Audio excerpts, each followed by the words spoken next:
Kitchen থেকে আজকের ভিডিওটা শুরু করছি। আলু সিদ্ধ করে নিয়েছি, কুচানো পেঁয়াজ, ধনেপাতা, কাঁচা লঙ্কা, সাথে কিছু মশলা। আলুটা ম্যাশ করে নিয়ে তারপর তাতে লবণ, সাথে কাঁচা লঙ্কা, ধনেপাতা, পেঁয়াজ, ম্যাগি মশলা 2 প্যাকেট, চাট মশলা কিছুটা দিয়ে গন্ধটা বেরিয়েছে একদম ফুচকার পুরের মতো।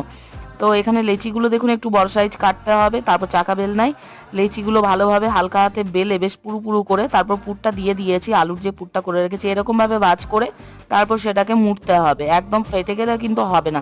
তেল দিয়ে হালকা হাতে বেলে নিতে হবে, একটু মোটা মোটা হবে কারণ পুর ভরা পরোটা। তাওয়া গরম করে নিয়ে তার মধ্যে দিয়েছি। দেখছেন কি মারাত্মক হয়েছে আর কি লেভেলের যে টেস্ট। রঞ্জনকে দিলাম টেস্ট করতে, খেয়ে বললো দারুণ। আমিও একটু টেস্ট করে নিলাম। গরম গরম পরোটা, একদম ঠাসা পুর ভরা। তারপর ফুলছে দেখুন পরোটাগুলো। এরকম ধিমি আঁচে রান্না করতে হবে, দারুণ হয়। একবার বানিয়ে খেয়ে দেখবেন। আমি তো এতগুলো বানিয়ে নিয়েছি, সব আজকে সারাবো। সাথে আছে ঘুগনি আর সস আর জয়নগরের মোয়া। এটা মানে কি দারুণ যে খেতে, একবার বানিয়ে দেখ।